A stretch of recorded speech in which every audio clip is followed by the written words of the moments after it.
Good evening, wonderful people, great Biafrans, wherever you are on the face of this very planet Earth. Once again, we welcome you to our live and hopefully interactive session this very day, this very evening of the 23rd of February in the year of Most High Elohim, 2021. The time now is 12 minutes past 7 p.m. in the blessed land of Biafra, and the same number of minutes past the top of the hour, regardless of where you are.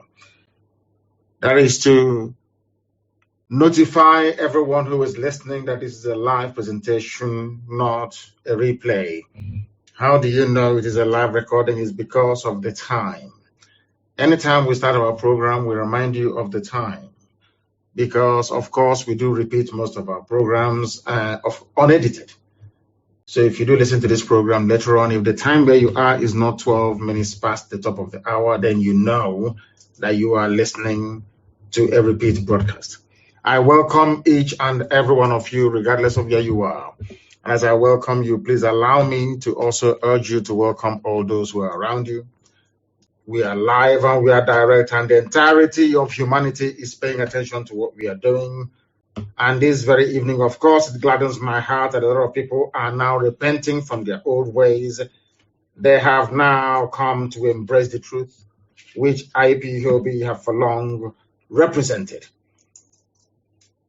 Good morning, good afternoon, good evening, and good night to each and every one of you.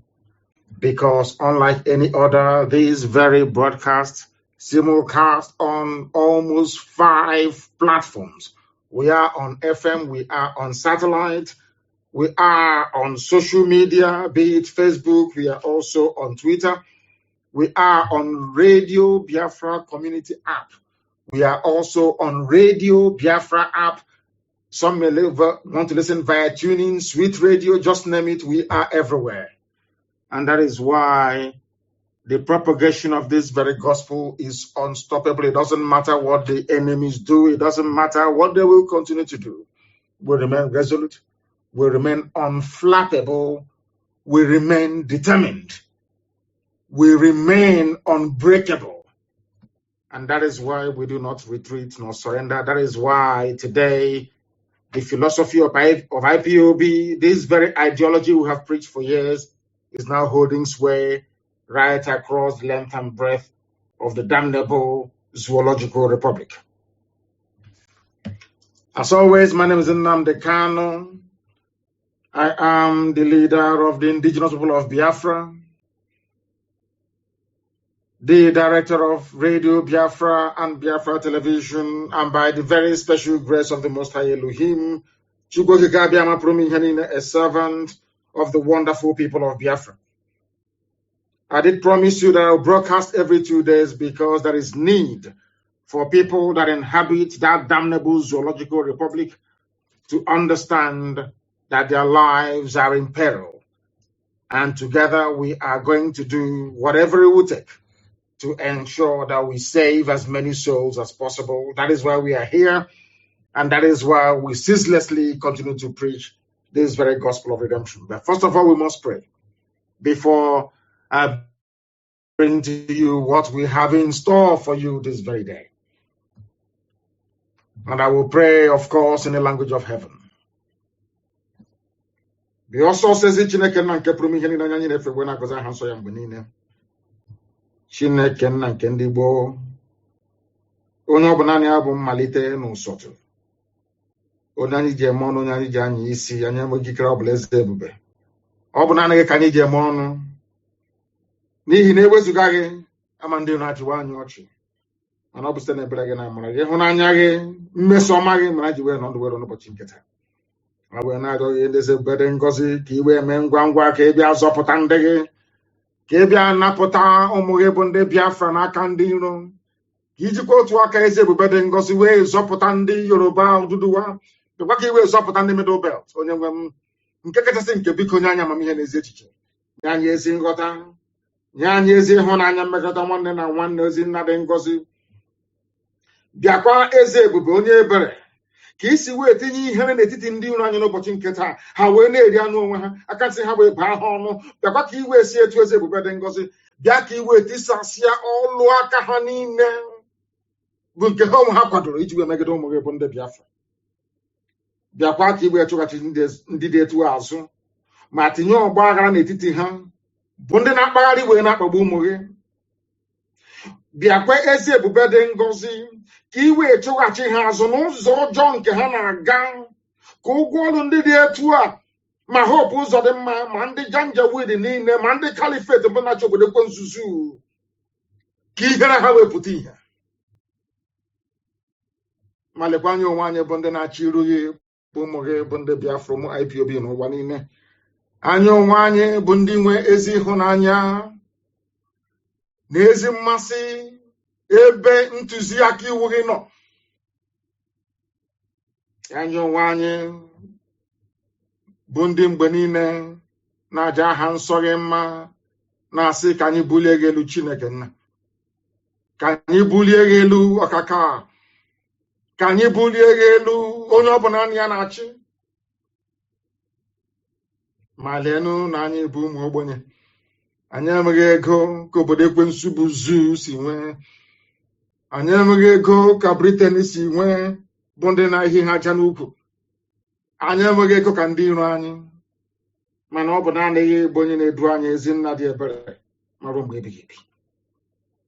N'ihi na ọ bụ n'ime gị ka anyị gbabụrụ nna nke igwe wee na-arịọ nchekwa gị, n'ihi na ọ bụ naanị gị bụ onye enyemaka ụmụ Biafra, ọ bụ naanị gị bụ onye nzọpụta, ọ bụ naanị gị ka a na-etu Elohim, Adonai, El Shaddai, Chukwu okike abịa mapụrụ m ihe niile. Biko nụ bịa ka ime ọsọ ọsọ wee napụta ụmụ gị na abụ ọjọọ nke Britain kebara ha n'ime ya. Ka ọ ga-abụ n'ikpete mazụ na Biafra ga-abịa, eluigwe n'ụwa ga-agba akaebe ịhụnanya gị n'ime ndụ ụmụ gị. Anyị ga-asị na ọ bụ naanị gị bụ Chineke nna, bụ na-ekwesị ntụkwasị obi.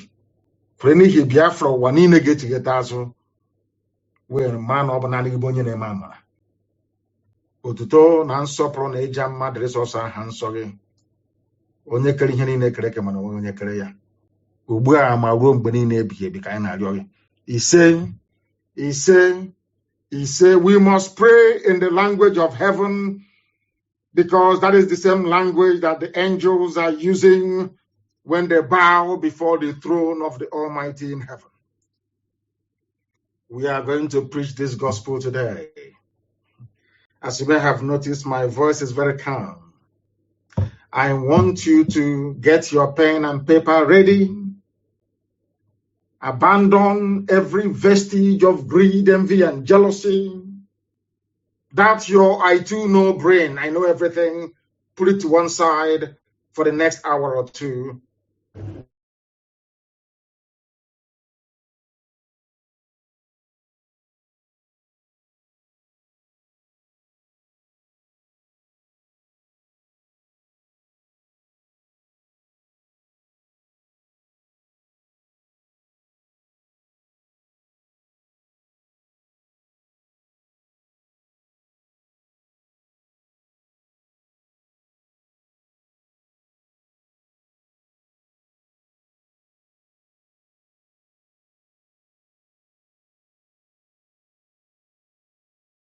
Sorry, excuse me. Patiently, don't listen.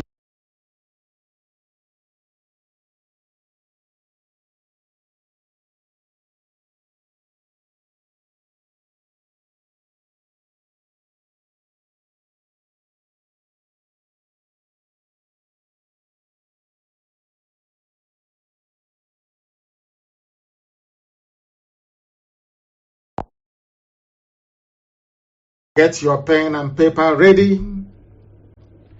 Abandon every vestige of greed, envy, and jealousy.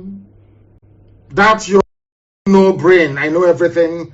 Put it to one side for the next hour or two.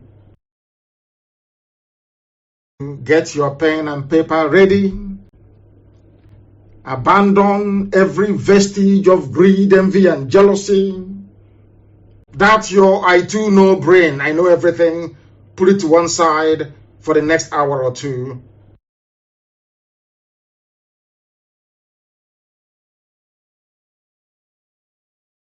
Get your pen and paper ready. Abandon every vestige of greed, envy, and jealousy. That's your I too know brain. I know everything. Put it to one side for the next hour or two.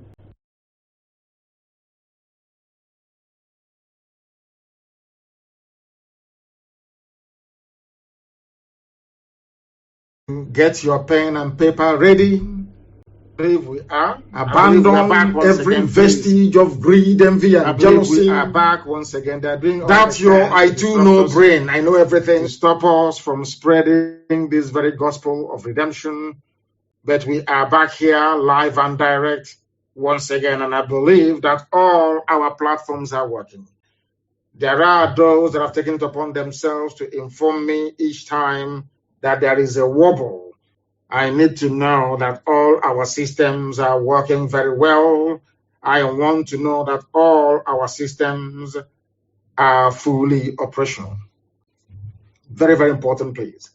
Our enemies will try all they can to distract us. Please, I do need confirmation that all our systems, that our output from here is working very well. That is what I want to know, please. Very, very critical, please, that I get this confirmation. Is anybody able to confirm with me? Even if yes, we are okay. We are okay. Somebody's saying we are okay. I can see most of the comments. I think it's on Facebook. And Natubugo is listening to us on Twitter via my Twitter handle at Mazi Nnamdi Kanu. Yes, I don't know if they have fixed it. We have fixed it, of course, here. Yes, they can now hear me. It is now working. Thank you very much. NDBC, thank you very much. All of you. Donatus Nkem, thank you very, very much. Chieme Okoro said, yes, that it is now working. It is now working. So we are live and we are direct. Once again, it is very clear. And the whole world. They don't want me to preach this gospel because they know what it contains. I call it the end of discussion. After this very program this evening, people will begin to have a more deeper appreciation of the enormity of the task that is before us and what we are doing to rectify the uselessness that Nigeria has become. We must preach. First of all, this very evening, morning, afternoon, or night, depending on where you are, there is no country, nation, or geopolitical space on this earth where a black man is in control of his life, talk less of his destiny. I want you to write this thing I'm saying down, please. Very, very critical. You write it down because what we are going to do, as always, is to try to build a very necessary preamble, lay the foundation upon which we are going to rest our lecture this very evening, this very gospel from heaven. I repeat, and I'm saying there is no country or nation on this very earth where a black man is in control of his life, talk less of his destiny. I know some of you may mention Barack Obama, that he was the president of the USA, but during Obama's reign in the USA, black people were more disadvantaged than at any time in US history. Had Obama's reign in America, or should I say his presidency, been a success, you won't have issues like Black Lives Matter. Black Lives Matter because racist, white police people in America were slaughtering blacks at will. That is after a black man had become the president of the United States of America.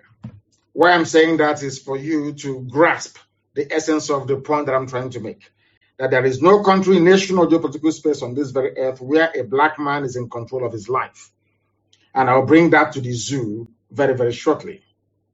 Sometimes I wonder if God created us or God made we black people and handed us over as slaves and farm animals to serve other races. That is why anywhere you go around the world, once you're black, you are very close to the dustbin. Do you know they have a caste system in India? Do you know the lowest caste in India are black people? Do you know in Sri Lanka they have a caste system? Do you know that the lowest caste of people, they are black people?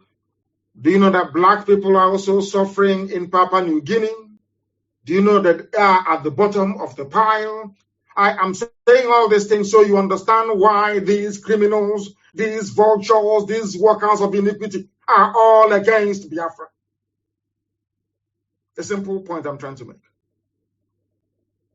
Because when people are down, you need a force, you need a movement, you need a figure, you need a people to raise everybody up. When Asia was down, it fell upon Japan to lift the whole of Asia. When the Western world was down, it took the grit and the might of the United States of America to grind through the Second World War and still be able to rebuild Europe. Europe was rebuilt with money from the United States of America. Nobody's doubting that.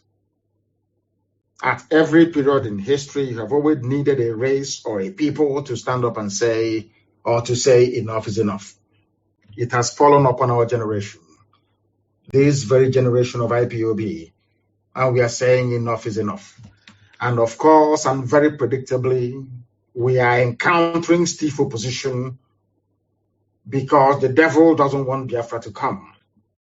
The devil doesn't want Biafra to come because the devil enjoys it because black lives do not matter. Because all over the world, there is no place, there is no country where a black man is in control, or black people for that matter, man and woman, even black dog is in control of their lives. I want you to understand that challenging this very prevailing orthodoxy is the reason why we have so many people within and without against this very promise of God. The same thing happened to Israel. Nobody wanted the Jews to have their own homeland. Nobody wanted them to have it. Even before time, even to leave Egypt and go, they were complaining of exactly the same thing happening in the zoo, because I don't know, for some inexplicable reason, I'm in a spiritual mood this very week. For some reason, the same thing that happened to Israelites are happening to us. If you go to the northern part of the Zoological Republic, they're complaining. They are everywhere. These Easterners, these Biafrans, these Igbo people, they're everywhere. They own the shops, the businesses, and everything. That is envy and jealousy. We want them to go. We don't want them in our land.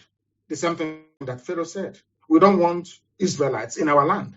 But to allow the Israelites to go was a problem. There's something happening in Nigeria. You are complaining every blessed day, and we are saying allow us to go, and you're saying no. The same biblical scenario being played out in a contraption created by man in Africa in the 21st century.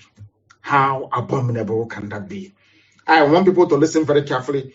I am not going to be very fast. I want you to absorb all that I have to say this very day. It's very, very critical you do so.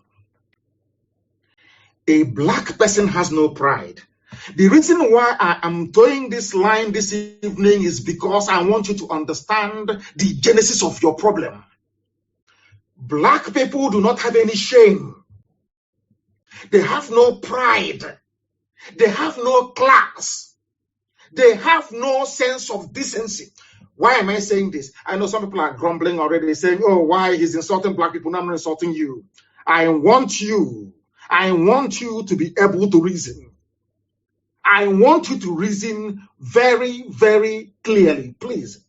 Do you know why I say you have no shame, black people? If you had any shame at all, there is no way any white man can travel up to 4,000 miles and come to your land and take away your name and give you his own name. Do you want me to repeat what I said? Let me tell you why black people are suffering, why we are the lowest of the low, why anywhere we are in the world, people treat us as if we're trash, basically. It's because we have no regard for ourselves. We have no pride. We have no honor. We have no dignity. Can you tell me why any sensible black person, any sensible human being would call himself a Nigerian? Can somebody please explain that to me? Did you create Nigeria? The answer is no.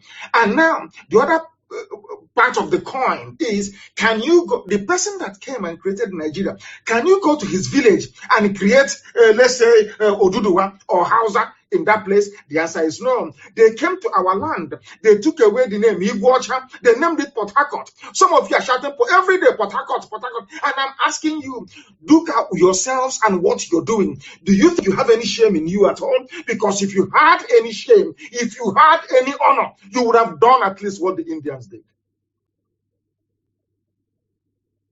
They changed all the names back to what they were before the white man came. And do you think you can go to Liverpool and rename that very beautiful city of Liverpool into anything else from Africa? Do you think the people of Liverpool will even listen to you? They will see you as a madman. Now I'm asking you, why should we in Africa accept it? Somebody will travel for thousands of miles, come into your land and tell you that your ancestors, your grandfather, your great-grandfather, your great-great-great-grandfather, that they had no history. In one stroke of the pen, your life all of a sudden started in 1960. In 1960, your essence as a human being started. Tell me any sensible country in the world where the president is older than the country itself. And then the sensible question that any right-thinking human being should ask is this: what was my history before the creation of this thing you now say is my history? Simple research we do not do. Because had black people been engaged in very rigorous research, they would have a sense of pride and dignity. Even Native American Indians, they have dignity and pride. Europeans wanted to convert them to slaves, to use them in their farms. And the Indians, the native Indians in America said no. You know what they used to do? When the white man turns his back, the Indian will kill him. He may die in the process, he doesn't care. He would kill him. That way they realized that enslaving Indians or turning them into farm animals is not possible. And they went to Africa. In Africa, when they came, Africans only didn't serve them. Africans were willing to sell their relatives in order to please the white man. Because we have no shame and we have no pride. Why am I saying all of these things? Look at the case of Nigeria today.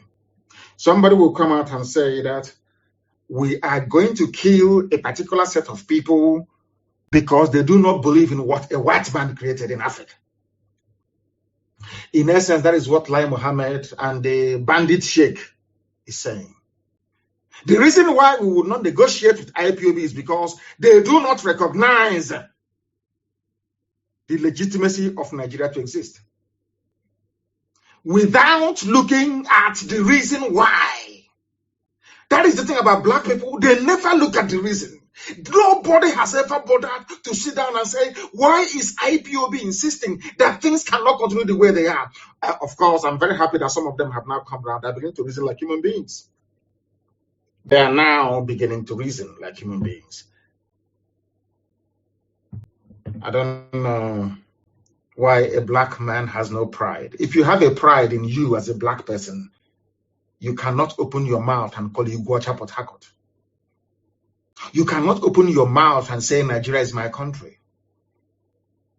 It shows you do not value yourself. You don't even trust yourself. You don't even trust your ancestors. You don't even trust God that made you the way you are. You have no shame inside you. That is why white people can come to Africa and draw our boundaries for us. Give us names they want us to bear.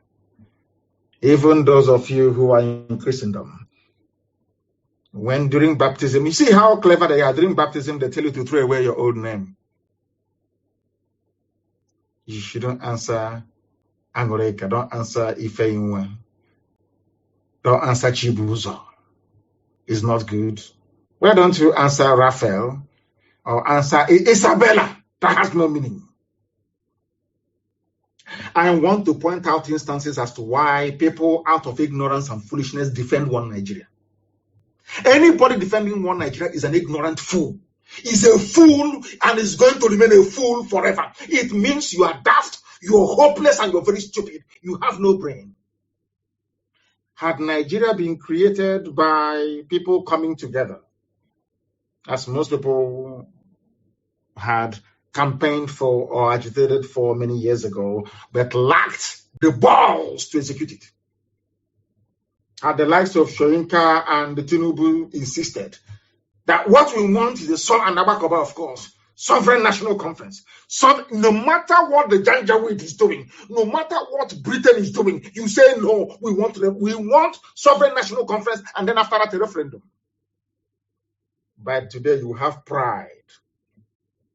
People wonder why we are the way we are. We are the way we are because Biafra was the first African country, second African country to taste freedom, genuine freedom, not flag independence, not neocolonialism, no, genuine freedom for 3 years.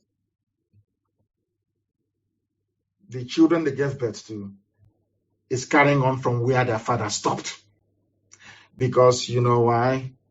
We are Biafrans, and in us there is a lot of pride. A lot of pride. I have told this story so many times, and I'm sure that even some people may be bored of hearing it, but I will say it once again. One of the things that formed my outlook on life was Alex Haley's book I read, Roots. I think I was a 17-year-old when I read Roots. I read Roots, and a very brilliant book, I must say. There's an adaptation of it. I think it's a movie now as well. So some of you who are not taken to reading very voluminous text, you can go and avail yourself of the cinematic interpretation of that very brilliant book. Roots, R-O-O-T, Roots, R-O-O-T-S, Alex Haley. In that very book, that was why when anytime or the 2 previous occasions I went to America, I had to go to Georgia, Atlanta, Georgia. From there, I drove, or somebody drove me. Uche drove me for, what's his name? What's his name again? I've forgotten his name. I don't know if it's old age that is coming. I keep forgetting things these days. I've forgotten his name, but it will come to me. He drove me for 5 hours. He's based there in Atlanta. We went to a place called Savannah. Because when I got into Georgia, you see, I said to them that I want to go and see that very place that an Igbo man said he will not be a slave to a white man. I went there and I prayed. And that very place is called Savannah. And the woman that has the house, that her garden is actually on the very spot at the bank of this very creek where they drowned themselves. She was enthralled. She said, yeah, people come around here to have a look. We were there to pray. You see, at that very spot was when white people realized who we are. That these people are a very, very proud race and very stubborn. You see, they brought them all the way from Onitsha. In fact, basically in Obaro, they took them from Obaro and traveled all the way to US, men, women, and children. And when they inquired what they are there for, why they bound them in chains and brought them all the way to America, the white man said they are going to be sold as slaves to work in the farm, to become somebody else's property. And they said, instead of me to become a fellow human being's property, I would rather die. Do you know the reason why this part of Black history is not given due prominence? It's because it will teach our children who we are, that we are a very proud race. That is why people must understand, when they look at Biafra IPOB agitation, they must understand where we are coming from. If you are another race, you may be comfortable with being a slave. That is your business. But where we come from, in the land, the original land of the free, where God Almighty in heaven is the king, Biafra was a kingdom where only God in heaven is the king. That all men are born equal before God and fellow men. We gave the world democracy. Biafra gave the world democracy before the Greeks came. Don't take it from me, take it from the white people teaching it in the universities. In Argentina, that is what they teach. It's a fact. That is why they don't want Biafra to come, because you are the light of the black race. That is why Janjaweed can't understand us, because their reasoning is too low and is too poor. They know nothing. They know absolutely nothing. They don't know. When you see us agitate for Biafra, you kill us, you don't know what is driving us. Do you think we are doing this thing out of our own? What we are doing is of the spirit. Unless you are in the spirit, you can't understand it. If you're a zoo animal, you cannot understand the Biafran. You can never do. Never in your life.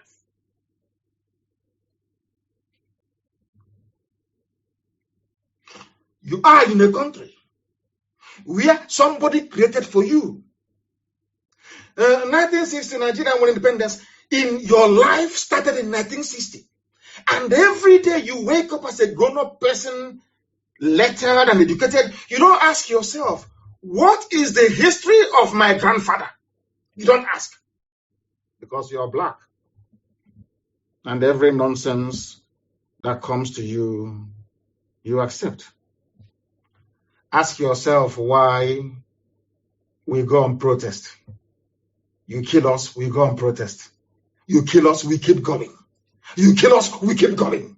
Have you ever wondered why? Do you think that what we are doing, that we even know what we are doing? No, we don't.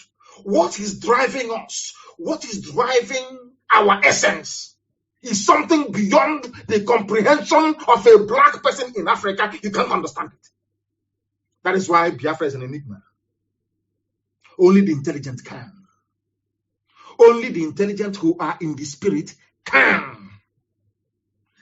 And because Biafra is down, that is why black people are suffering all over the world. Do your envy all you like. Be jealous. So unless Biafra is free, you can never be free. All of you together. So it is in the best interest of everybody to join hands together, that we may liberate ourselves. Now, let me ask you this very simple question. All their years of restructuring debate, all their years of sovereign national conference, all their years of talking for constitutional change, has anything happened? No. Ask yourself, why is it now that everybody is talking about change, that something must give? Had IPOB crawled back into its shell at the height of the persecution, do you think that we would have given people the courage to say what they're saying today? People are saying what they are saying because they know that the zoo was unable to suppress IPOB. Anybody talking anywhere in Nigeria is because of IPOB. Anybody anywhere standing up and shouting, it is because of IPOB. Do you know why? Because that's how God intended it. You see that race of people from the east, from Igodomigodo all the way to Ambazonia, people of the east. You see that very little place that Islam could not come into. You see that very place? Do you know that it was done for a purpose? Do you know that the time Islam was making it to the west coast of Africa, every country in West Africa, Islam, Quran dipped, or they dipped Quran in the Atlantic? Only the east. Have you, people, I don't know, have you ever sat down to ask yourself why there is Islam everywhere else, but not in the east? Because you don't know. You see, because Elohim never wanted it.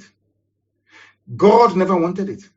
The reason why God allowed white man to bring his New Testament into our land is because he wanted to teach us a lesson. We were doing very horrible things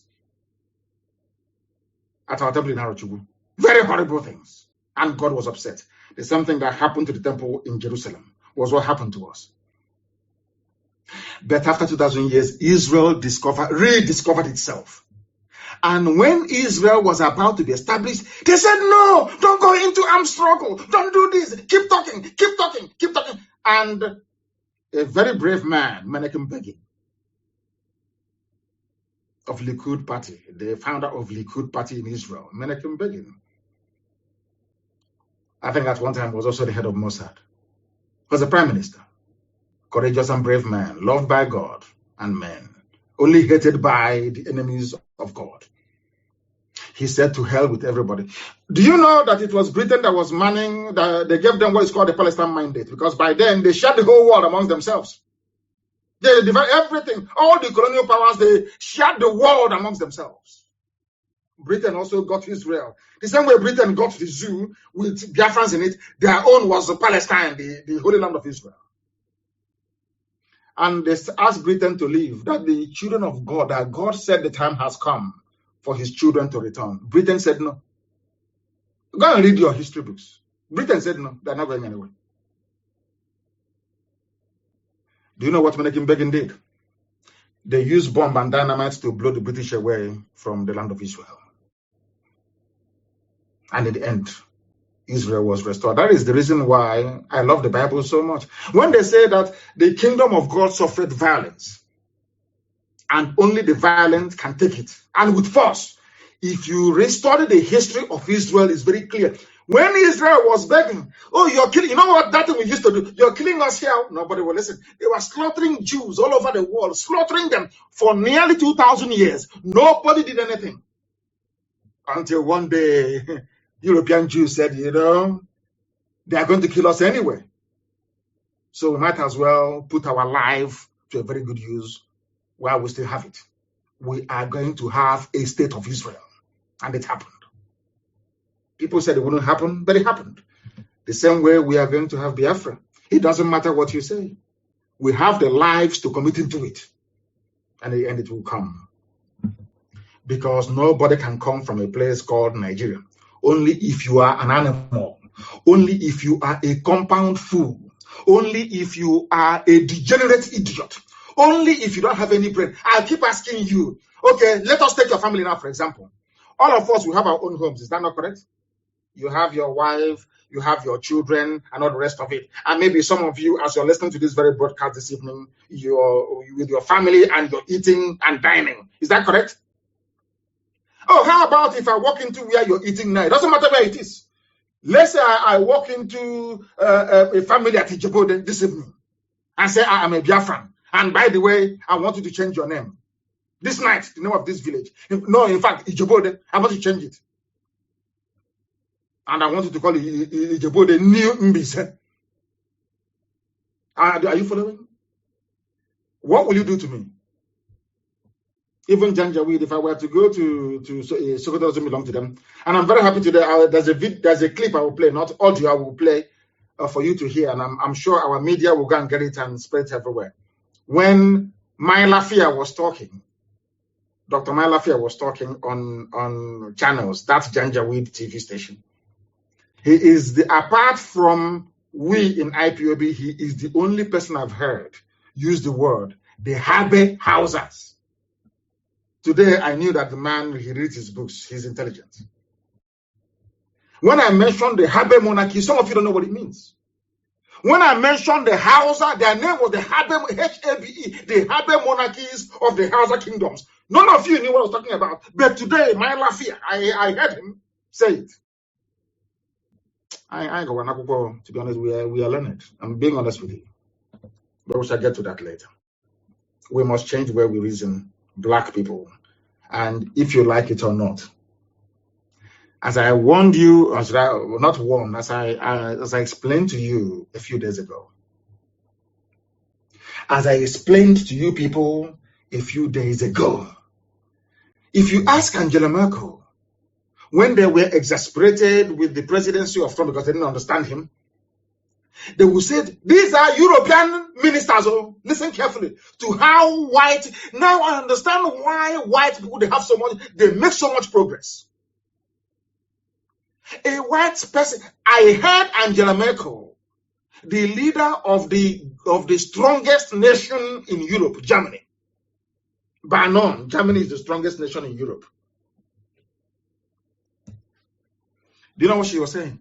Oh, we want President Trump to show leadership. He is the leader of the free world. This is a German prime minister saying that another head of state is the leader of the free world, because they understand that if America dies today or is suffering, they know they're all sunk. Do you think an African head of state will do that? You have jazz. Never. Pride and envy won't let them. Jealousy and greed can't allow them. That is why they don't want to give Biafrans credit. They know who we are. They know, as I said to them, how many hours did your protest last at Lekki? Not up to 5 minutes. They vacuum swept all of you inside Black Maria, and the protest is over. Because I did not bring out IPOB. I did not bring out Biafrans in Lagos. Had I given the order, come out for protest, by today, the protest will still be on. It is nobody's fault. That is how God made us. It is not, I'm not bigoted. It is not about ethnic jingoism. It is not about a sense of racism. That is all rubbish. But the creation as we know it started in my land. Creation, God Almighty in heaven, chose Biafra land as the center of this very earth.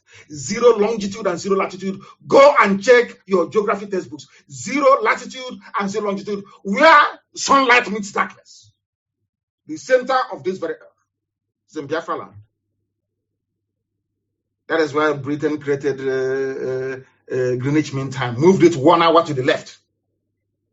Who doesn't know that? That is why they're afraid of us. That is why they cannot get any conviction in any court in the world. That is why they're even afraid of us, of trying us in their own courts. That is the reason why we are as formidable as we are. But the devil will try.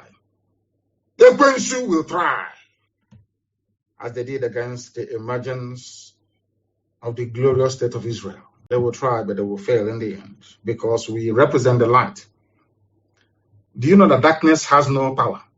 You see darkness. You see, darkness has nothing feeding it. I want you to understand and relate this very analogy to the zoo called Nigeria. You see darkness, or actually darkness. You know when NEPA takes light, there is darkness everywhere. That darkness has no power. Darkness is only acting because there is no light. Once light comes, it disappears. And it can never come. As long as that light is on, darkness will never come close. Never, ever, ever. It can never come close. Do a simple experiment. Because you see, darkness, you know, when you're going out at night and there is no light, there is darkness everywhere, is because there is darkness in nature. Nothing is fueling it. There is no generator generating darkness. No, it's there, just there. Like Lucifer. Once, you see, for you to defeat darkness, you need to generate electricity or light. And to generate light takes energy. You must do something. You can't keep quiet. You must do something. If you don't do something, you continue to live in darkness. So at that time, you put the battery inside your torch and you on the torch. What happens? Darkness along that line flees. It can never come. As long as your light is on, as long as your light bulb is on, there is no way darkness can come. But darkness, it doesn't cause darkness anything. Like the Fulani Janjaweed, it doesn't cause them anything to destroy. But to overpower them, you must come together. There must be synergy, there must be energy, there must be momentum. You must have that thrust. By thrust, I mean T-H-R-U-S-T, not T-R-U-S-T. Now you understand me, don't you? Now you understand me, don't you? I insult black people because I want them to develop some sense. Begging them doesn't work. This is black. But how can you explain to somebody who is a PhD holder, who is a professor who will open his mouth and call his land Port Harcourt? You're a professor of maybe nuclear science. That means you have no shame and you have no pride. We all mask our collective impotence. You know, blacks are very impotent. Especially when you go onto Facebook and see they wish you, when we were arguing about separation and freedom many years ago, some idiots are talking rubbish. Nigeria, one Nigeria, patriotic Nigerian. Look at the idiot. Patriotic who? You mean patriotic product of Frederick Lugard? Nobody is a Nigerian. You dimwits, you morons. No human being is a Nigerian. That is how daft the people are. The sooner you search for salvation under your ethnic identity or nationality, the better for you. Shameless people. Who is a Nigerian? Let me ask you. Who? Is it the one from Mali with AK-47 somewhere in Mina, raping and killing people? People without a collection of people without honor or shame. God have mercy on your ignorance and the wretchedness of it. We love to mask our collective impotence by seeking solace in English language. That's most of us don't even know. You see one idiot writing grammar. Ask him to explain that grammar. He doesn't know. He doesn't know what he's writing. But because the word sounds sweet, just like when we learned the phrase circumstances beyond my control.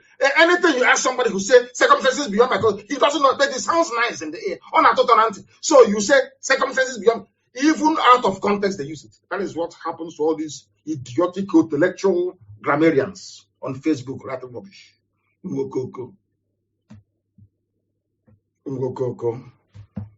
Now listen.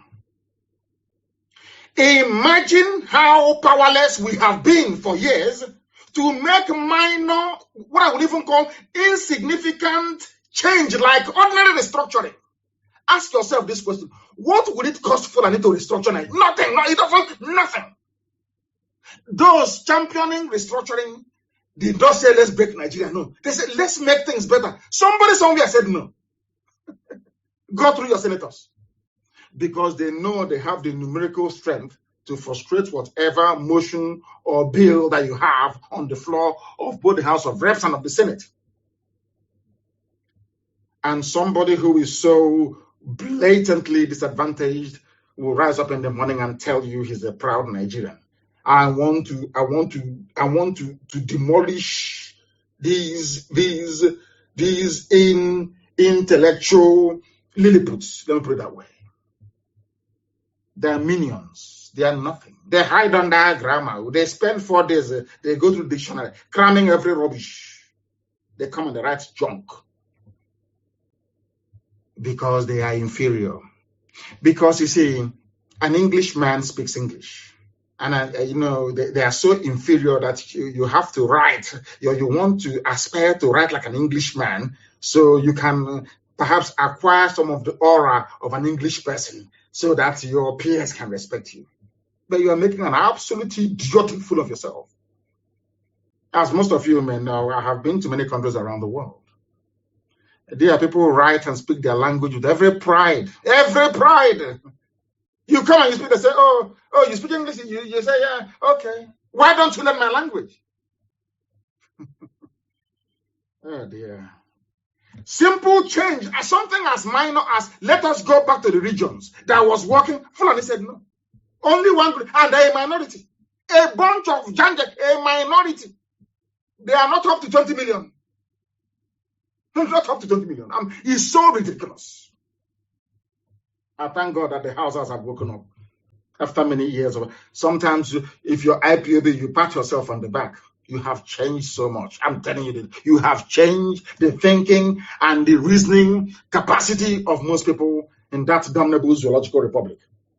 And we must continue. We're not going to stop.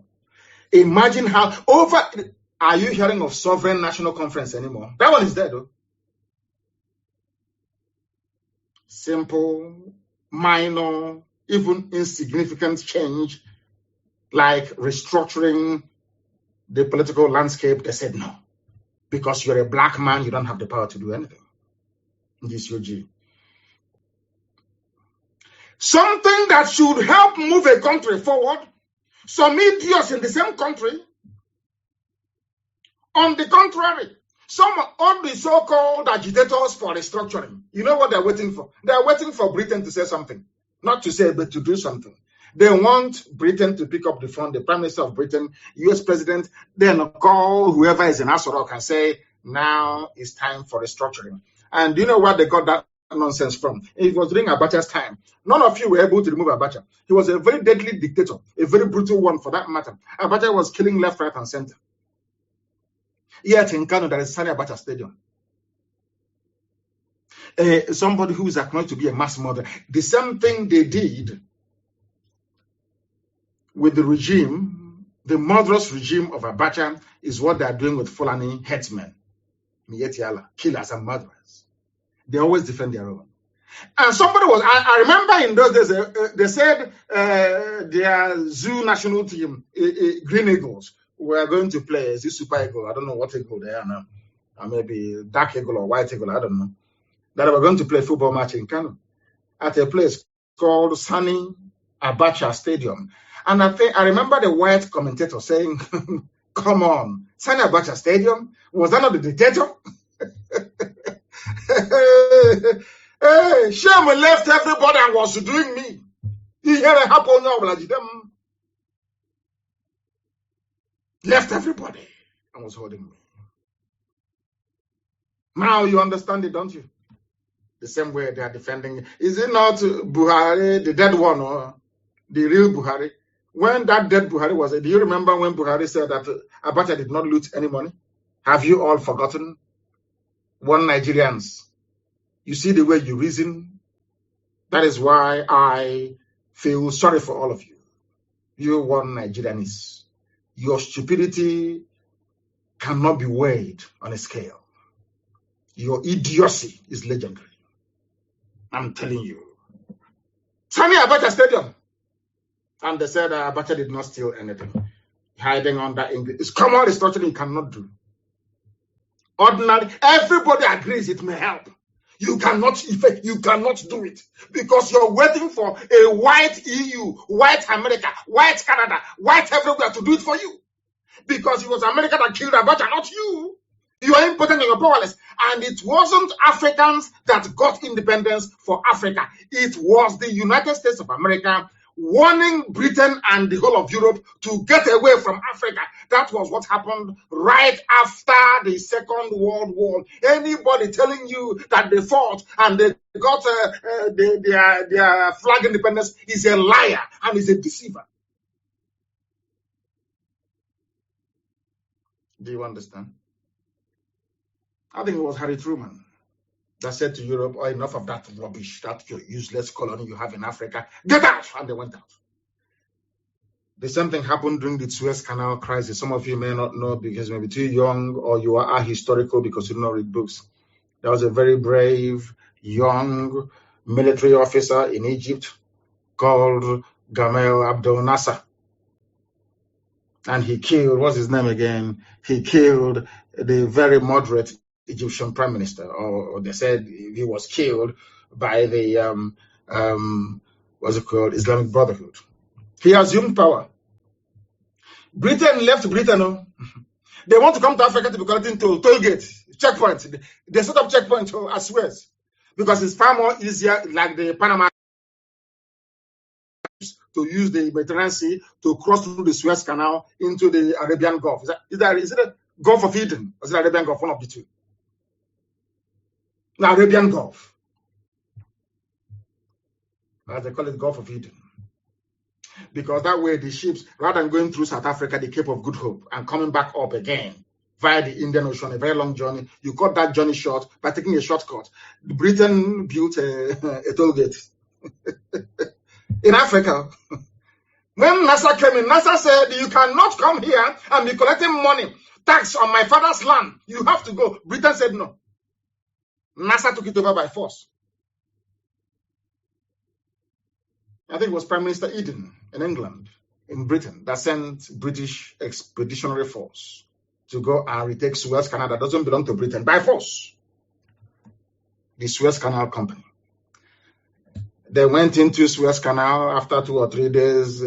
Eden got a phone call from the US president in no uncertain terms, told him to get away from there, it's not yours. That was how Britain withdrew. because Britain listened to USA, because USA take care of British interest as well. Now, do you understand how they play this politics? Do you understand it? In your own land, you cannot even bring about a simple change. Ordinary restructuring, not even freedom. Ordinary restructuring you cannot do. Always blowing useless, senseless grammar that has no meaning. After blowing grammar, there's no light, no hospital, no good roads. After blowing grammar and putting on tie in the middle of the afternoon, also swallow a sui, and I was speaking grammar all the time, and nothing is happening. Intellectuals everywhere. We mask our collective impotence by seeking solace in English language we don't even understand, most of us.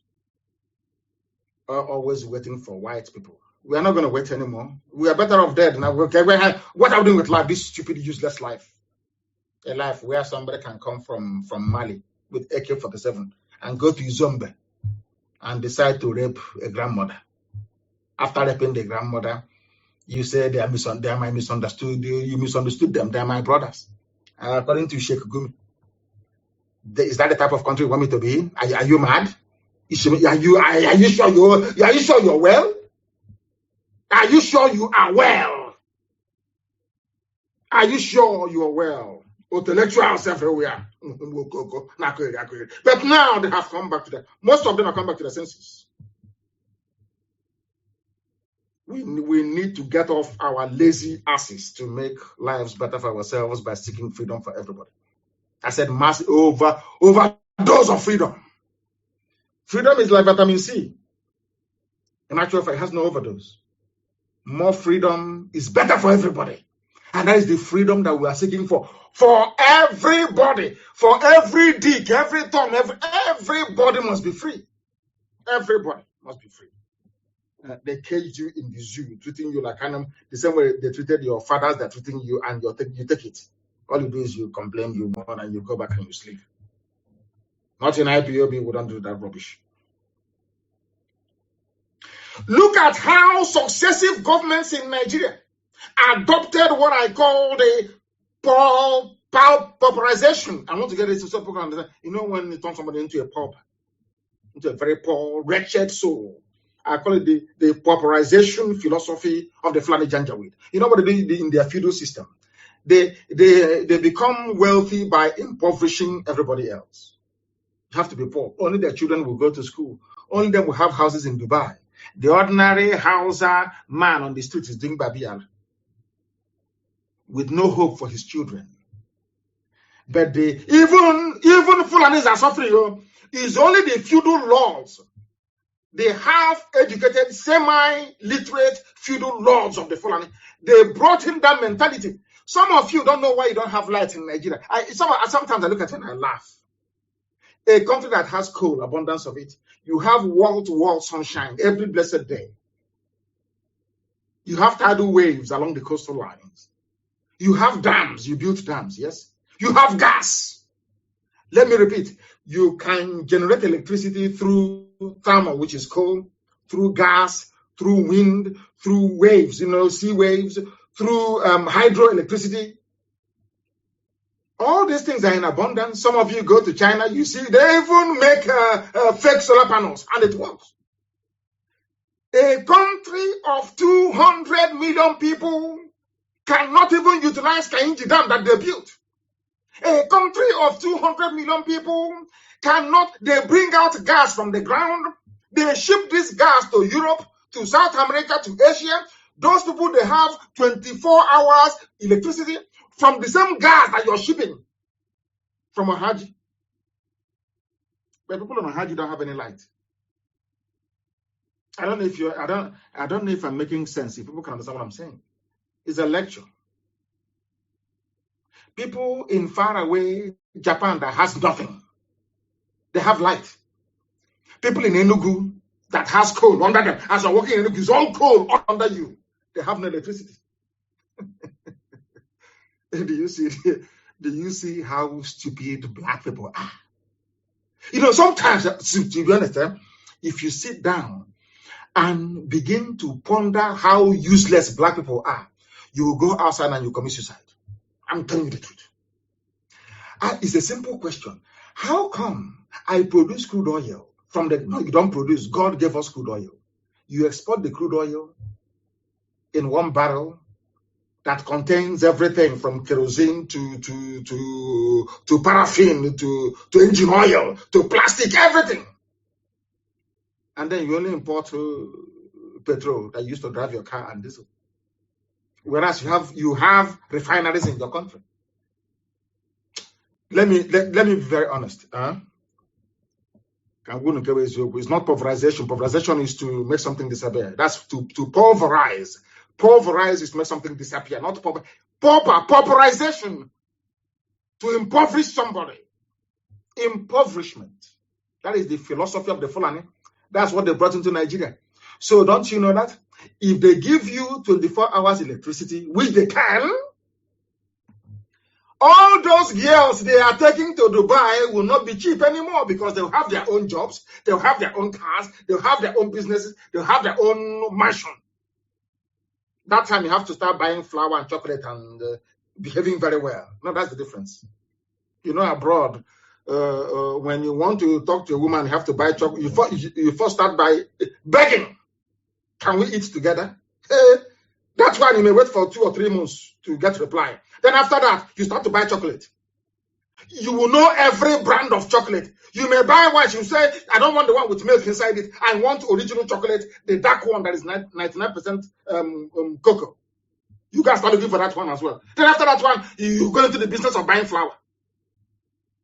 By the time you finish buying flour and chocolate and going out for dinner, you will know that khaki and leather are not the same. They don't want to go through that process in Africa. So what do? They impoverish everybody.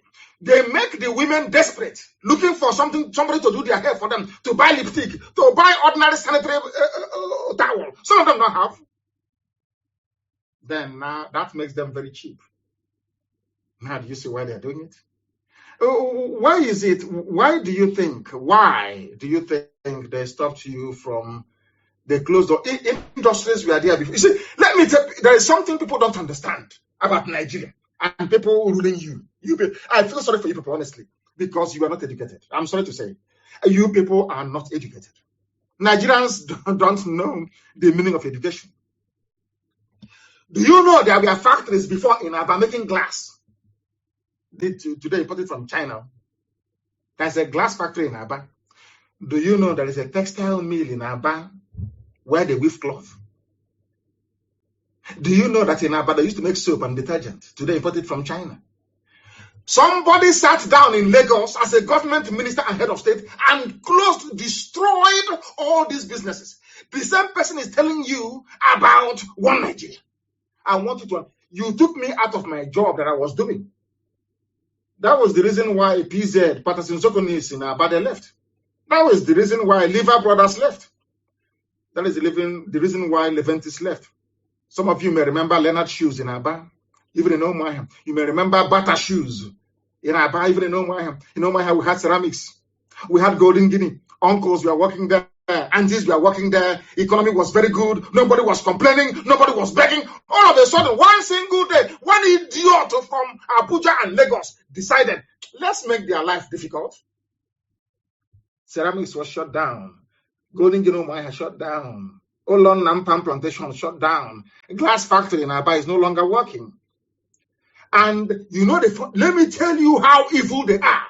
They come back and say, all these unemployed youths. But where the youths are supposed to be working, you as a greedy, evil, wicked politician, you shut it down. Now, after graduation, where do you want them to work? Because it's common sense. Some of you don't know that Michelin was in Lagos. They used to make tire in Lagos. Michelin was in Lagos. You don't know that? Imagine that these Fulani, Janjaweed, primitive people had the mindset to say, let's grow the economy. By now, there will be no banditry because people will go to work. By the time you finish work, you get home and your wife or your girlfriend will handle you very well. You will not have any time. You'll be thinking about the alarm waking you up the next day to go to work. Do you understand? All of these things I'm saying is not rocket science. It is it's simple common sense. Do you know the white man has it, black people don't? Those that do in the black world are very, very few, insignificant few. As somebody said, these are blood-sucking fools. You got a politician. Our senator from he spoke on the floor of the house. You see that wretched girl at Channels TV. That stupid girl. I don't know what they call that idiot. Trying to, I don't know the English, trying to mimic a white accent. I don't know what her name is. The one that interviewed Senator Baribe the other day. They see all these things. Ask the minister, please, minister, the largest textile mill in the whole of Africa, with the exception of South Africa, was in Kaduna. Kaduna, the largest textile mill. It is shut down. There is a car company called Leland Dav. Iveco, IVEC, I think it's an Italian company. They used to assemble their cars. Do you know there was a time, this thing now that Emerson is doing, do you know there was a time that Volkswagen from Germany was assembling their cars in Nigeria? Do you know that Peugeot was assembling their cars in Nigeria? I don't know if you're aware of it. Now, some of you are too young. You don't know. Then, was anybody complaining of hunger? Was anybody complaining? In those days, all you need to do to be able to, you don't need to buy any bone straight hair. All you need to do is to write a very good letter to somebody you like, and they will respond. You don't need money to do anything. Money for what? Everybody's feeling very well. These idiots, they never liked it. They don't like it one bit. They want to control you. How Fulani controls you is by making all of you poor. By making you poor, you start to eat each other, to grovel. Even when you're hungry, you start looking for something to eat immediately. That was why they broke NSAS, the first protest and the second one, because all of you are hungry. They made it so. Once a black person is hungry, you can control them anyhow you like. They go to China, they borrow money, they buy Chinese products. Even I'm not saying don't buy Chinese products because China has the grace already. That's how God blessed them. But the little things you can make in your village, just make them. They won't allow you to. Somebody, we were in England, somebody said, I'm going home to build a factory. I said to him, good luck. He came back one day and said, do you know that all those machinery, they're still at Apapa Wharf, and now they're rotting away. I can no longer use them. These are the demons you have as your politicians. These are evil people, evil beyond evil. You don't know how much they hate you. We speaking this way, we are the ones that love you because we want you to change. You don't know how much they hate you. Remember how they used to rejoice and enjoy before. Yoruba is fighting Igbo. Oduduwa is fighting Biafra. They love it. They are fighting themselves. Fulani will be enjoying. Today it has turned. Because there is three elements that God decreed that man cannot live without. What I mean by man is also women. You see, food, shelter, and clothing. These are essential needs that every human being will always aspire to have. Do you know what happened to people in the zoo and by extension all across Africa? They know for you to get food, shelter, and clothing, you need money. For you to get money, you need work. And all your focus, all your lives is going to be how to provide for yourself and your family these three essential elements, or should I say ingredients of life. But in Nigeria, you don't have it. You know, sometimes I ask myself, do you see somebody who's pushing truck or pushing wheelbarrow, or a graduate driving keke napep? Some of you have PhD and you're driving keke napep. Some of you are riding Okada to make a living. Are you going to be able to build a house by driving keke napep? Maybe you mold one block a year.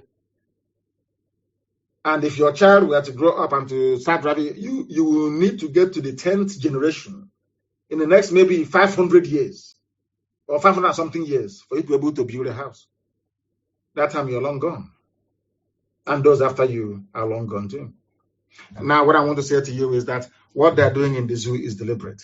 And what IPOB is doing, what we in the Biafran movement is doing, is to set all of you free. You may not like the approach. You may not like the style, but it is the truth that we are preaching here, and we will continue to preach it. That is why you have high levels of illiteracy. But all of them, from Atiku to the dead Buhari to all of them, their children schooled abroad to Saraki, all of them, their children went abroad to study. But they neglected their mates. Their age mates gave birth to bandits that you have today. The murderers and the killers and the terrorists and the rapists you have. Do you see how it's called the irony of life? And that is why we must be free. They see illiteracy, ignorance, and chronic poverty as a tool with which to control the population and manipulate them. That is why Roger Sokracha was able to rent his own thugs, and hope most of them are his own thugs. These are hungry people, hungry youths. They have to feed and eat. Why do they have thuggery and cults and all this rubbish? People are idle, they're not doing anything. And as they say, an idle man is an idle mind is a devil's workshop. Isn't it? You know, we are one of the people that when I read a book, I take something from the book and I practicalize it. But some of you read just for reading's sake, if at all you do. Thank goodness that today, northern so-called minorities, but anyway, northern minorities are waking up. Hausa people, the Habe Hausas are waking up as well. They own the land of the north. Northern Nigeria today is the land of Habe Hausa people. Not Fulani. Not Fulani, never. Can never ever be. And Hausa people must rise up to take their land back. It may seem impossible, but believe you me, by the time we are rising up everywhere, these murderers and killers and rapists from the vulture-infested foothills of Futajalon will head back from whence they came. You must understand this. How is it that 200 million people cannot effect a change against an oppressive gang of people, 2,000 lunatics, calling themselves politicians? Are they up to 2,000? No, they're not. And they're back up. Let's give them credit. Let's round it up to 20,000 people. 20,000 people oppressing 200 million people. Reminds me of how white people came into Africa with only 20 men and conquered all of us. Look at where we are today. And we allow these 20,000 people every blessed day to be ruining our lives. Why do you think that politicians own newspapers in the zoo? Name one independent publisher you have in Nigeria. They're all financed by politicians because they want to keep you locked down in your ignorance and your perpetual cycle of poverty and deprivation. It's time for these 200 million people to rise against the wicked 20,000. Wicked and evil. These are people at home. They are evil people. Evil. Lunatics. And the funniest thing, with the help of Britain, they dominate the political space. Ask yourself this question repeatedly until it sinks in into your black skull. Ask, why is it that 200 million people are so docile and imbecilic that 20,000 telling you when to restructure, when not to restructure? Who told you that? A republic means a nation run according to the will or dictates of the public, of the people. That is some of you don't even know of republic. Anyway, you have His Royal Highness in a republic. Oh God, what a contradiction. I am happy that today our own intellectuals are now beginning to see the light, of course. Before they were in darkness, they are now in the light. As we have always said to you, we in IPOB, we are the children of light. We represent light in here. Light. Now people are coming from darkness into the light. And why am I saying this? The rate at which Efulefus are repenting these days, so I see them, some of them on social media, some of them are asking me for forgiveness. I'm just happy. You know what they say, when one person repents, there is joy in heaven. All I have inside me is joy that people have now seen that thing that we saw many years ago. The rate at which they are repenting these days, some of them are, people send me their write-ups and I'm saying no. They say no, it's him. That intellectual, he has now converted. He now has reason. Or should I say reasoning capacity? The rate at which they are embracing the ideology of IPOB, you will think that rapture is about to happen. Or that maybe that Jesus Christ has landed somewhere and making his way to the zoo called Nigeria. And following behind him is Prophet Muhammad, at the rate at which people are these days converting. We have succeeded in resetting the minds and the brain of your average Nigerian. Everybody, go to the TV and the write-ups, everybody now speaks like IPOB. Everybody, everything they're saying is now what IPOB used to say. This very indigenous people of Biafra, this noble family that never capitulated, they stayed strong, immense. Despite the slaughter after slaughter, they remained.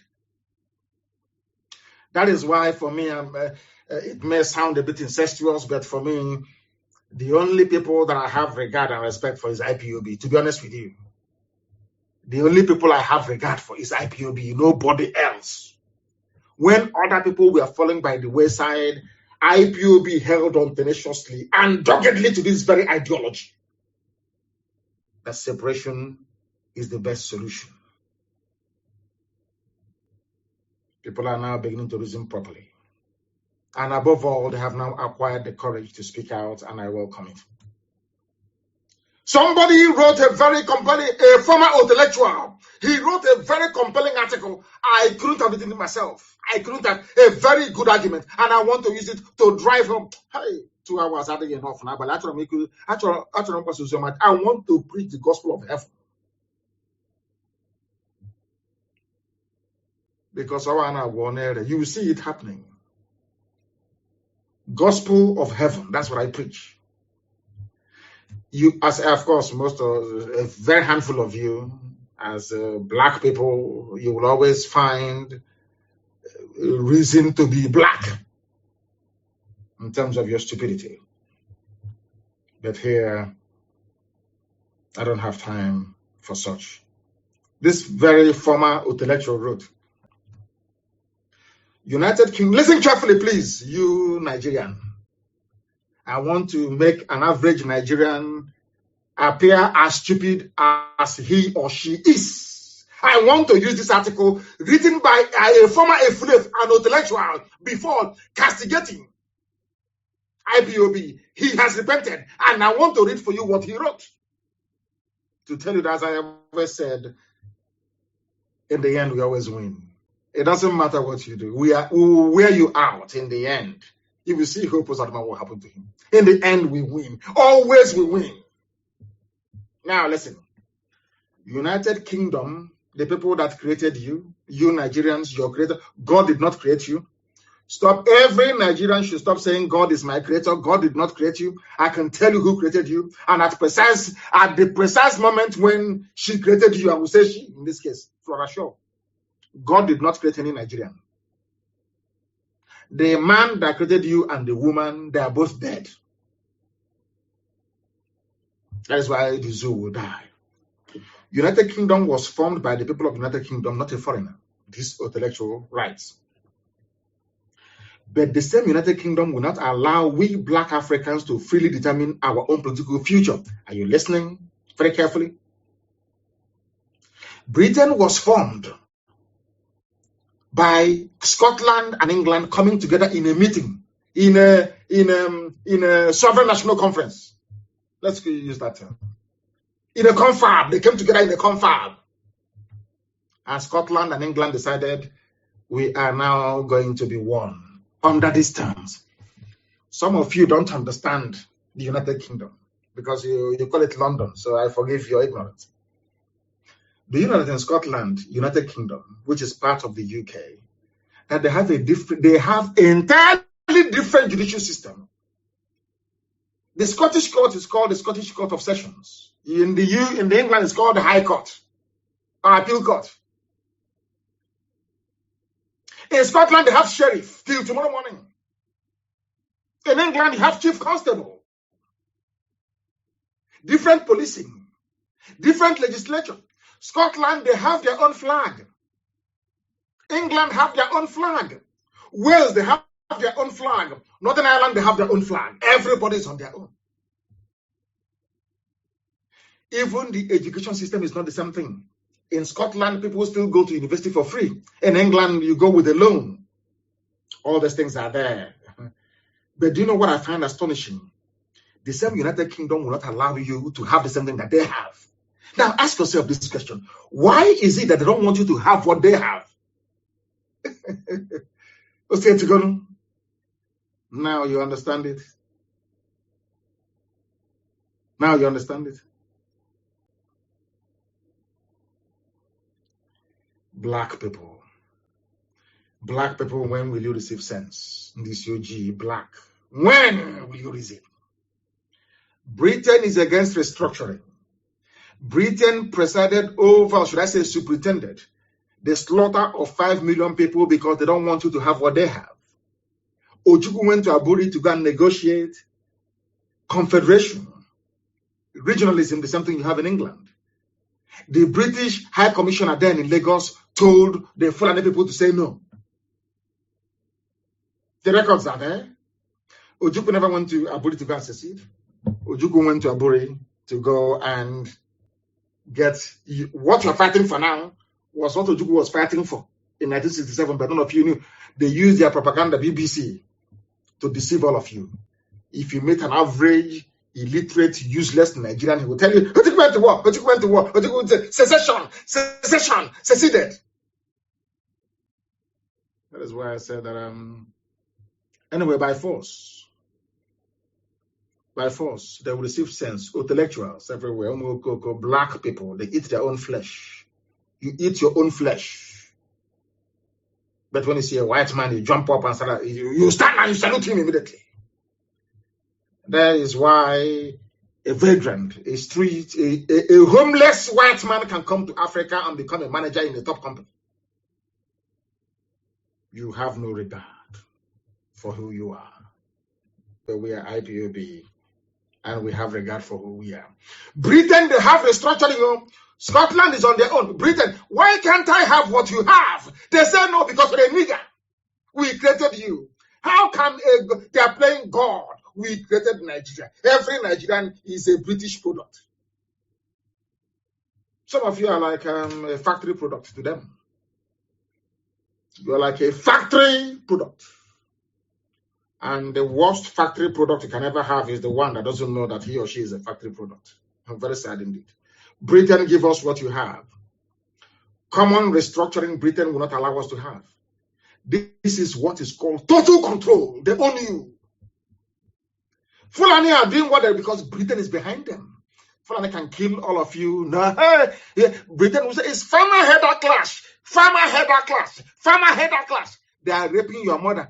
Fulani Janjaweed is on top of your mother with AK-47, raping her in front of you. You are calling the British High Commissioner. Come and say, it's farmer header clash. You are farmer header clashing on top of a woman. Is that farmer header clash? Is that farmer header clash? I ask of you.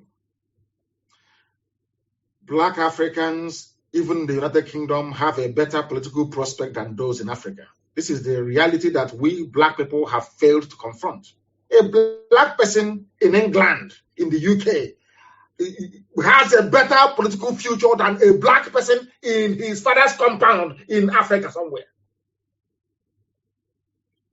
The worst thing to ever happen to Nigeria is the primitive feudal mindset of the Fulani Janjaweed, aided and abetted by British neocolonialists. I do not honestly think that any African country, honestly speaking, qualifies to be a member of the UN.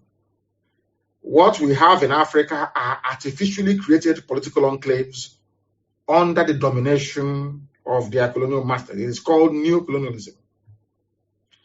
The brain of a black person is designed to engineer hardship. Why do you think they shut down all the factories?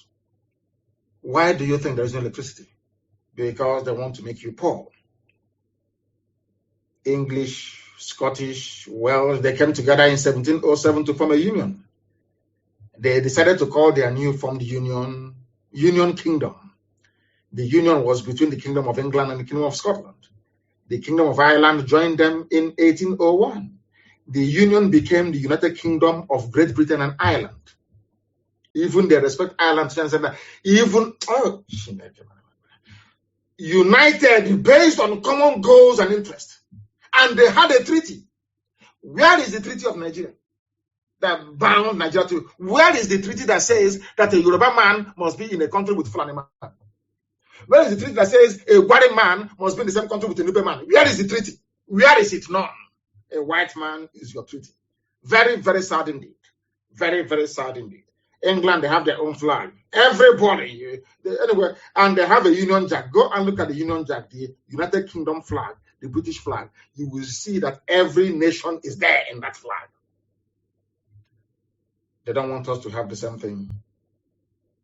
Do you know that even their passports are different, their currencies are? Do you know that in Scotland, the pound in Scotland is issued by the Royal Bank of Scotland or by Bank of Scotland? It is different from the one issued by the Bank of England. Are you people aware? But I keep asking myself, why is it that Britain, you have all these things? Okay, I'm sorry. I'm sorry. You created us. I'm sorry. We don't have any say. Sorry, sir. Sorry. So sorry, Colonial Master. I spoke out of turn. What has one Nigeria done for you? One Nigeria only succeeded in giving you poverty, in giving you nepotism, bloodshed, discrimination, tribalism, just name it. At no time in the history of the Zoological Republic of Nigeria did these zoo animals called Nigerians ever sit down to discuss why they need to be together. All they do is to preach peace and unity without the ingredients of peace and unity. You come to my land and you kill me and you're asking me to be peaceful. How is that possible? And now, please, there is something that I want us to listen to very carefully. I want us to listen to this very, very carefully, please, because I want to play this if it will let me. If at all it would let me, I would like to play it. I would like to play it because it is very, very important that I play this very evening. I need to play it. Our people need to understand what is happening, what is going on. I want to play it. I do. Seriously, I want to play it.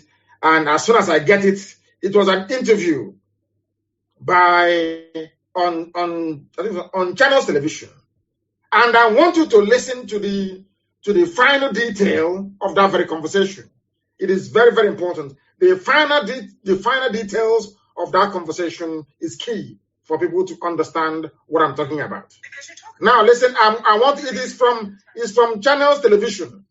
I want you to listen to this very interview very, very carefully, please. Very, very carefully. Please listen. Recent times, we've also seen even Fulani ethnic groupings suffer some of this violence. In Sokoto State, for instance, the people who were attacked were Fulani in Zamfara State. This girl is defending at Channels TV. She is defending Fulani Janjaweedism because they give her money. Maybe one of them have taken her to Dubai to do shopping. She has bought. I think she bought a new blouse. I've not seen her before because her wardrobe is very poor. She bought a new blouse now and changed her glasses. So whoever took her to Dubai, she needs to defend the person's interest. That's what she's doing. Let us listen to what the girl has to say. This is the main anchor on whatever her name is, on Channels TV. One of those doing the bidding of Fulani Janjaweed.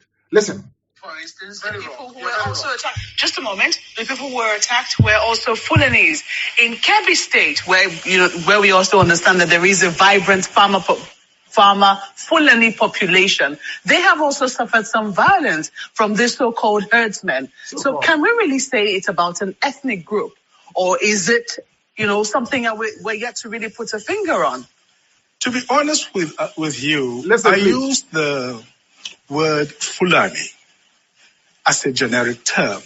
That we have armed militias, many of them from foreign lands, You know, when you speak Hausa, and I speak Hausa like a native, I speak it better than my maternal language. This is my life here. Okay? And when somebody opens their mouth, you know precisely what kind of Hausa they have.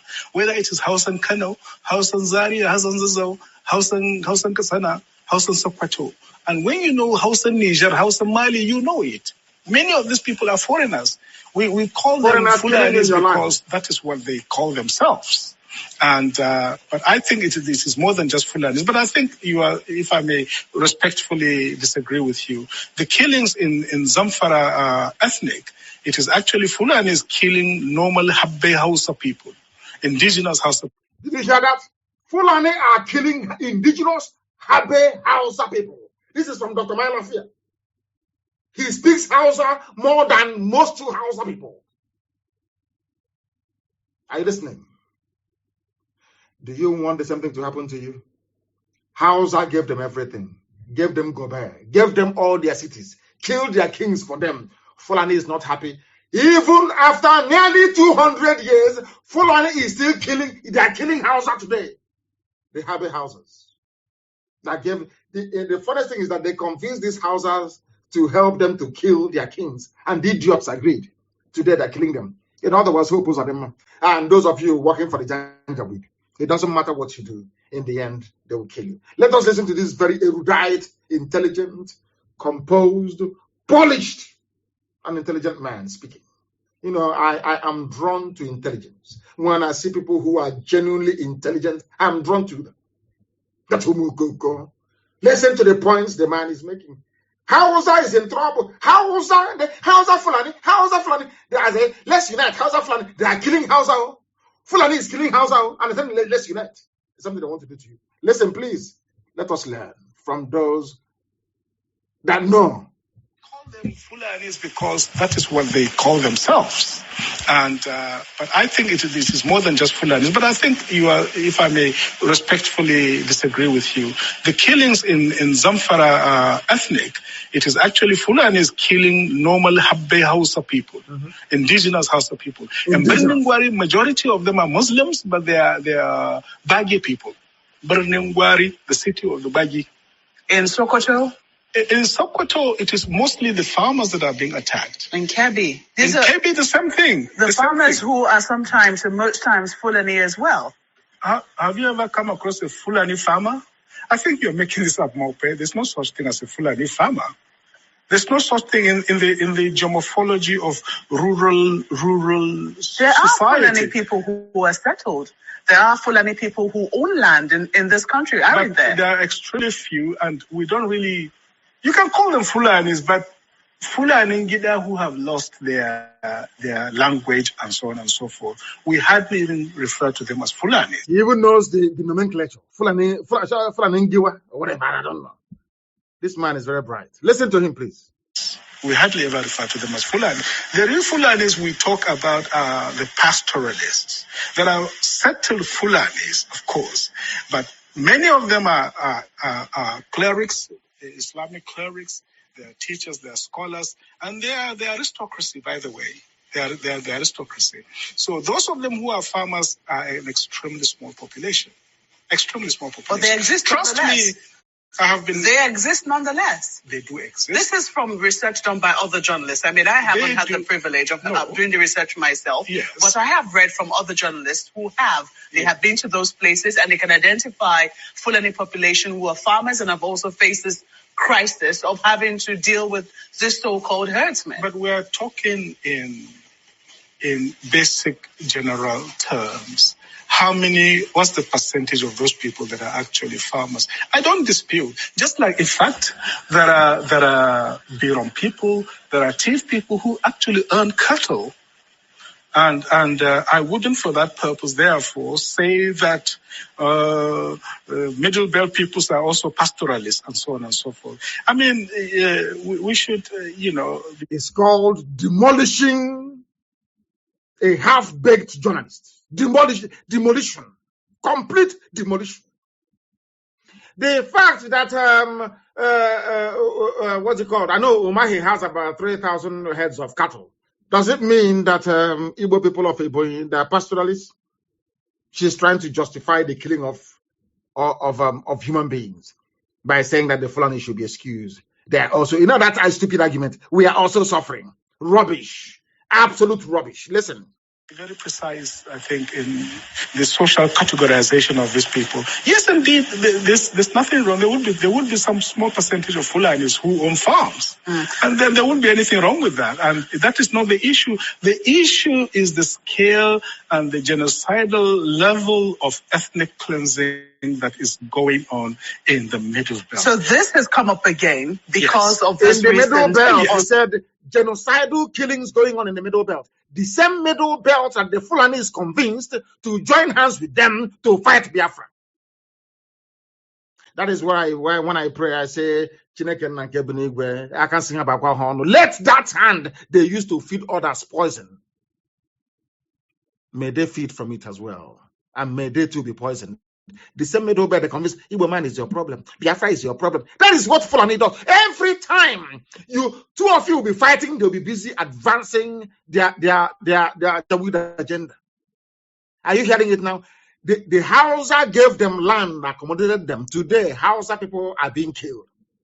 During the war, they said to Middle Belt, Igbo man is your problem. Whenever you see them, kill them. They helped these people from the Middle Belt. They helped to kill Igbo people. Today, they themselves are being killed. What goes around, as they say. Listen. It was absolutely. Which some people say tends to come up every electoral cycle. The moment we're getting closer to an elections, we hear calls for restructuring and we begin to get much louder. We also seem to see some violence on the increase. Do you think they're connected?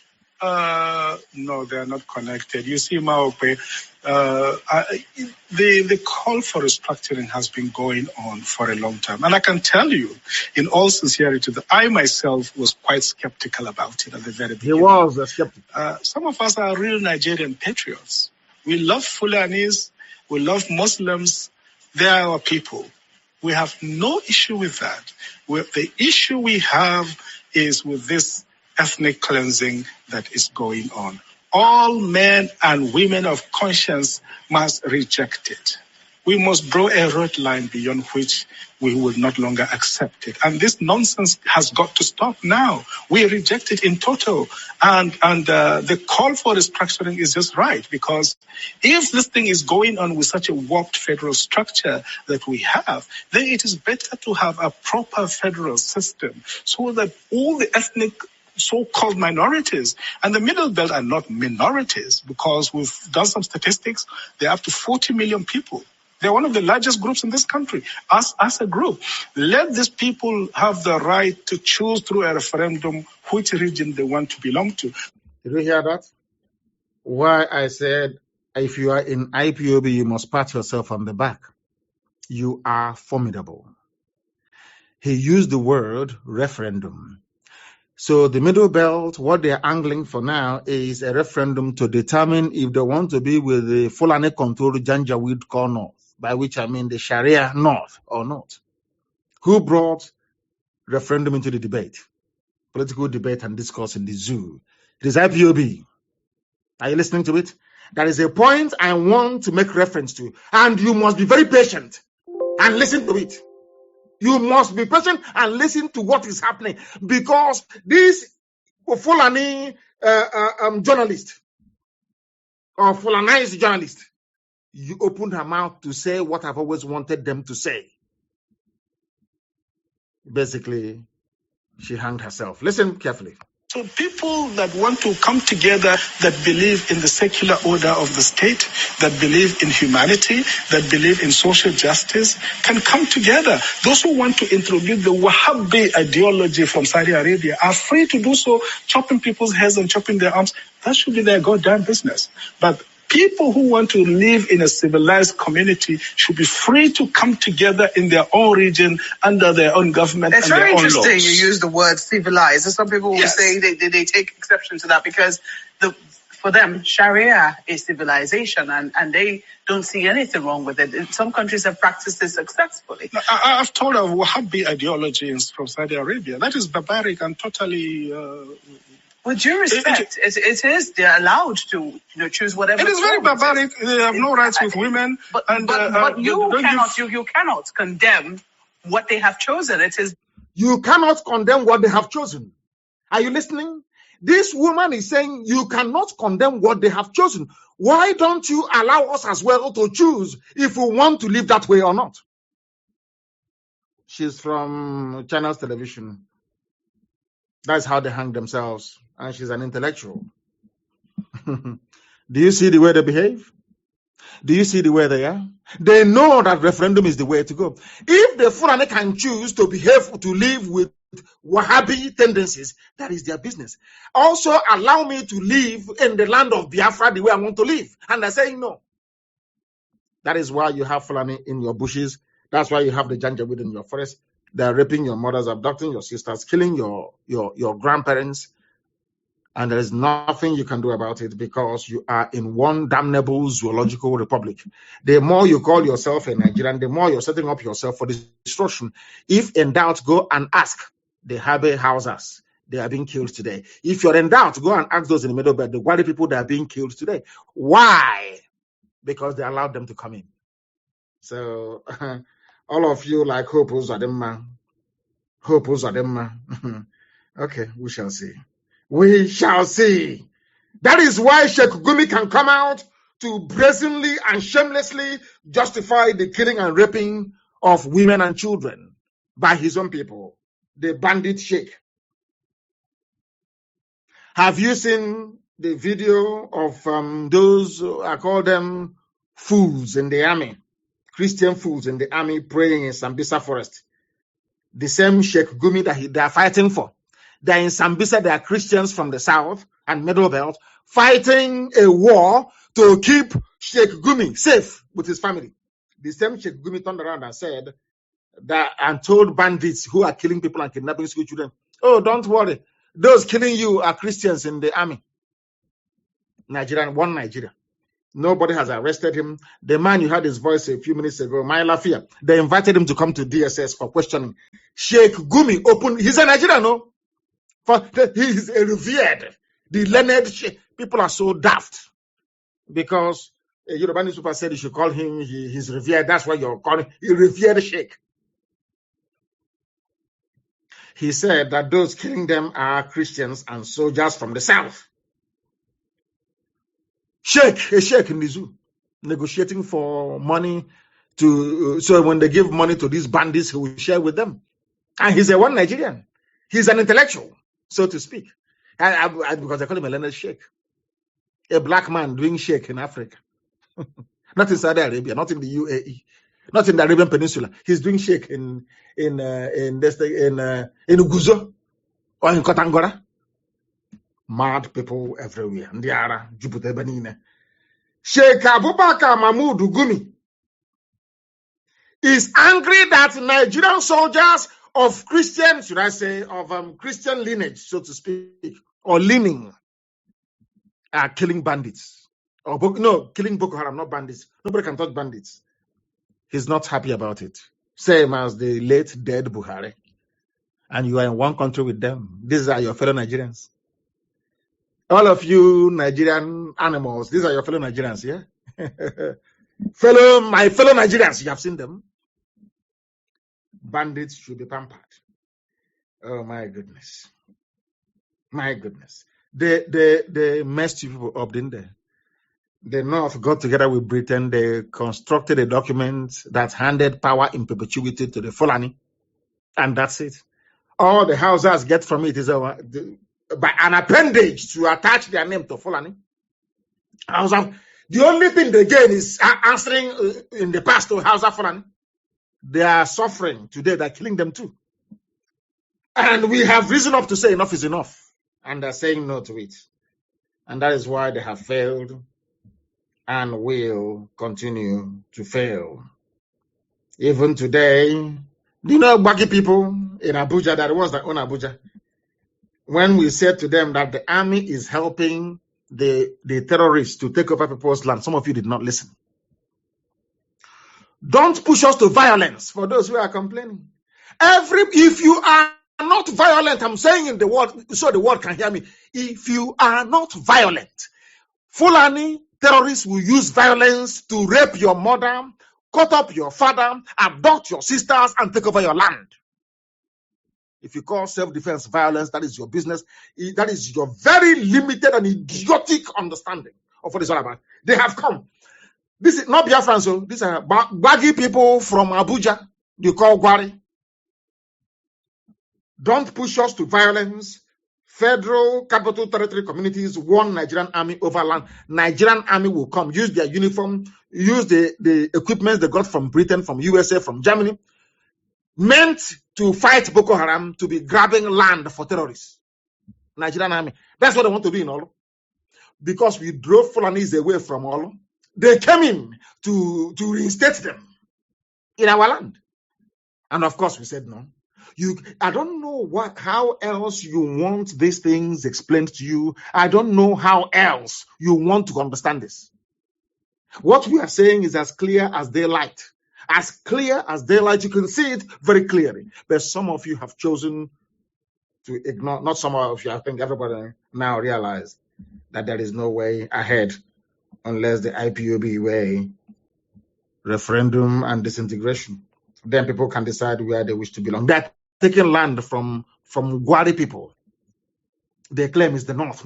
You know all that myth about North, have we not shattered it? Shatter is gone. All that North is gone, rubbish. Now everybody to your tent, oh Israel, needs now Fulani. No more North. Yeah, you telling me that the North is one that Gwari people are complaining that army is they're using army van, army uniform to take land from people to give to terrorists from Senegal, from Mali, from Niger. In your so-called one Nigeria, and you're a Nigerian, and you're proud to be a Nigerian. People with such mindset, we are those that allowed the white man to come in to take over our land. And have you all read the report? Have you all read it? Are people tried anyway? A plane crashed in Abuja. The U.S. ambassador wrote a goodwill message to Nigeria. That same ambassador is there, and the army is attacking Olo. She never said anything. UK the same thing. Because they know who we are. More than we do ourselves. They know who we are. They don't want Biafra to come. They represent darkness. They want darkness to prevail. They want you to be unemployed. They want our women to be going about and being useless by these idiots. They want you to be riding Okada after having your PhD. The British High Commissioner and the USA ambassador, that is all they do. They want you to continue to suffer. They give them money from the zoo. They bribe them. Who says a white person doesn't take bribe? They take bribe even more than black people. US ambassador taking money from Nigeria not to speak the truth. You're commiserating with them over the death of murderers who died in a plane crash, and many more will die. Come and bomb Bolu again. One of your planes will also go down. All of you will die. You have not learned anything yet. Those that confronted IPOB, all of them, from Buhari to the last one, where are they today? To Junaid Buhari, they're all dead. You confront this great family, you will die in the process of it. US ambassador is a woman. In life, I used to think that women are more, they have more empathy. They are like mothers, and they feel they have that motherly, compassionate feeling for the suffering of humanity. They sent a British High Commissioner who is a woman, a US ambassador who is a woman, and these two people are just there. Even under their watch, the slaughter and killing of the innocent has tripled. Plane crash. So you want to commiserate, so your money will keep flowing. The US ambassador, I'm talking to you, so your money will keep coming. A white person who is compromised. You come to Africa, wretched, poor Africa. You take bribe from a very corrupt government in order to sweep human rights abuses under the carpet. And you are an ambassador. Is that your job? Is that what you came? They posted you to Nigeria to be collecting money and watching people being slaughtered by terrorists? Let me hear any of you again talk nonsense about Boko Haram or say we are going to provide support to help fight Boko Haram. that she never said anything when people bomb fighter jet and helicopter gunships came to Olo. They know where the bandits are in the north. They never went to the bandits in the north. They're in Olo killing innocent people. And you as an ambassador, you said nothing. Absolutely nothing. And you're an ambassador. An ambassador. There is heavy gunshot and explosion in Maiduguri. Hey, hallelujah. Thank you, Lord. Anybody, if you're a Biafran, you're in the north, if you die there, you are a necessary casualty in this effort. Because only an idiot will be there. The Fulanis are killing Hausa, they are so-called Hausa Fulani. How about you? Stay in the north. They said there's a breaking news coming out now. Odum Nkechineke is writing on Facebook, the explosions and gunshots in Maiduguri now. People are revolting everywhere. In office. I told you, you see Somalia? So some of you will be begging for visa to go to Somalia. You beg for visa. And so Somalia will say no. That's how evil, that's how bad Nigeria will become. How many years ago did I warn you? You thought it's a joke. People don't know what. I told if you know what is good for you, just quietly give me Biafra, let me go. If you keep saying no, God, the God I serve will destroy all of you will be destroyed, all of you. Is it not happening before your eyes? Mad people everywhere. Olu raid. Army confirms airstrikes. Arrest 20 IPOB members. They just go to houses and they pick up people. They say, no IPOB family member was arrested. There is something evil. There is something satanic about a black person. You just see somebody walking on the street, as they did in Aba today. You just start doing from jumping them and arresting them for no reason. Because you were humiliated. I thought you said you had raided their camp and they gave money to them. Brown envelope journalism in the zoo, no investigation. They wrote their usual junk. Army said, where is the army in the bush? Let army go and take pictures inside the bush in Olo. Let them go and do a video inside the bush. The place they claim they have retaken from ESN. Go and do video from that place. Let us see you. You go there, they will pick your flesh in pieces and put it in a bag. Liars and deceivers. The army came out today to confirm that they carried out airstrikes in Olo. Army confirms airstrikes in Olo. But BBC, people think that it is, I wake up one day and I hate somebody. No. You have to be a child of Lucifer. But some of you are black, so you don't reason very well. So I will forgive some of you. Some of you that still follow BBC, I forgive you out of your ignorance and your stupidity. BBC was instituted to make you amenable to this wave of Fulani conquest coming your way. BBC can never serve you. BBC can never serve you, not in 1 trillion years. Never, ever, ever. It can never, ever happen. They hate you with a passion. They despise you. They don't like Biafra. The reason why they do not like Biafra is because they know that Biafra is the light of the world. That is the reason why they did everything possible to cover their murderous tracks after the war. They know what they are doing. BBC is not a news organization. It is a propaganda machinery that serves neo-colonialist interest, or should I say neo-colonial interest in Igbo land. Their job is to prepare you for the rape of your daughters and your mothers. They are evil. BBC claim that they are objective and credible news outlet. People on the ground, we circulated videos everywhere of the army shooting from a helicopter gunship. In Olo, somebody was speaking Igbo, saying, look how they have come, look at them shooting. Children were crying. A news organization of the size and stature of BBC came out to say that nothing like that ever happened. Let us say it was a mistake. Why have they not retracted this very lie until today? Now the army came out to say we struck in Olo. And tomorrow now some of you will go to BBC. Oh dear me. And on that note, of course, we have come to the end of this, I believe, electrifying lecture today. As I said to you, every 2 days we'll be live on air, unless there is an intervening circumstance that may prevent that from happening. But as always, for those who do not know, we have nothing else except Biafra.